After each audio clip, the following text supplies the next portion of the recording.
എല്ലാ പ്രിയപ്പെട്ട കൂട്ടുകാർക്കും പുതിയ നമ്മുടെ ഒരു വ്ളോഗിലേക്ക് സ്വാഗതം. നിങ്ങൾ ഇക്കാലം അത്രയും നിന്ന് സപ്പോർട്ട് നമുക്ക് ഇനിയും തരുമെന്ന് വിശ്വസിക്കുന്നു. ഒരുപാട് കാലത്തെ ഇടവേളകൾക്ക് ശേഷം ഞങ്ങൾ നിങ്ങളിലേക്ക് മടങ്ങി വരികയാണ്. നമ്മൾ ആദ്യത്തെ ഒരു യാത്ര എന്ന് പറയുന്നത് വാരണാസി എന്ന് പറയുന്ന അതിപുരാതനമായ നഗരത്തിലേക്കാണ്. വാരണാസിയെക്കുറിച്ച് പറയുകയാണെങ്കിൽ 3500-ലേറെ വർഷങ്ങൾ പഴക്കമുണ്ടെന്ന് പറയപ്പെടുകയും അതിലേറെ പഴക്കമുണ്ടെന്ന് ഹിന്ദുക്കൾ വിശ്വസിക്കുകയും ചെയ്യുന്ന ഒരു വിശുദ്ധ നഗരമായിട്ടാണ് വാരണാസിയെ കാണപ്പെടുന്നത്.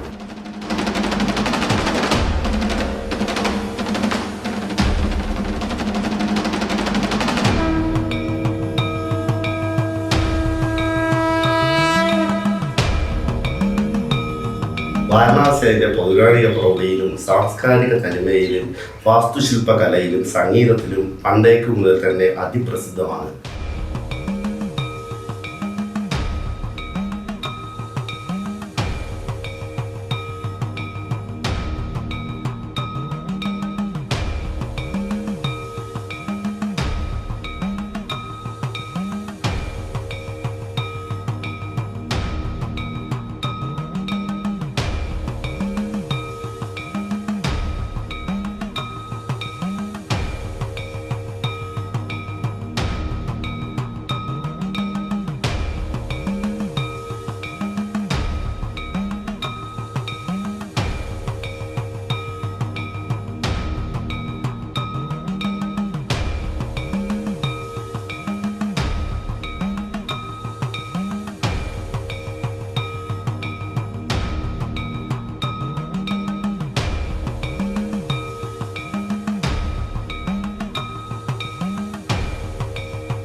വാരണാസിയെക്കുറിച്ച് മാർക്ക് ട്വൈൻ എന്ന് പറയുന്ന ഒരു ഇംഗ്ലീഷ് എഴുത്തുകാരൻ പറഞ്ഞിരിക്കുന്നത് എന്തെന്ന് വെച്ചാൽ, എഴുതി വെച്ചിരിക്കുന്ന അതിൻ്റെ ചരിത്രത്തെക്കാളും അതിൻ്റെ ഐതിഹ്യത്തെക്കാളും അതിൻ്റെ സംസ്കാരത്തെക്കാളും പറഞ്ഞു കേട്ട കഥകൾ ഇതെല്ലാം കൂടി ക്രോഡീകരിച്ച് ഒരുമിച്ച് വെച്ച് എത്ര പഴക്കമുണ്ടെന്ന് നിർണ്ണയിക്കും അതിൻ്റെ ഇരട്ടിയോളം പഴക്കം വാരണാസിക്കുണ്ട് എന്നാണ് അദ്ദേഹത്തിൻ്റെ അഭിപ്രായമായി അദ്ദേഹം എഴുതി വെച്ചേക്കുന്നത്.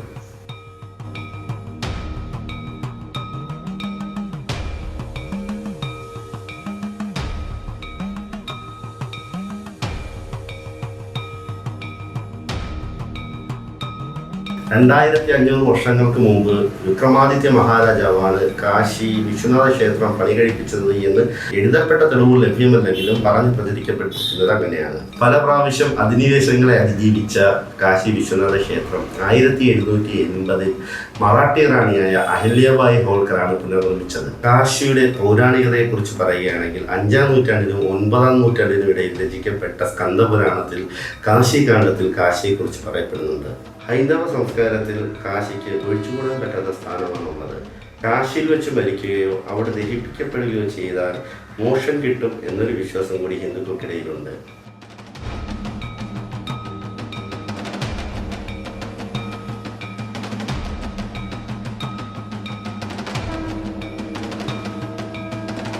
കാശിയിലെ കൂടുതൽ വിശേഷങ്ങളുമായി നമുക്ക് മറ്റൊരു എപ്പിസോഡിൽ കാണാം. വീണ്ടും കാണുന്നവരെ നമസ്കാരം.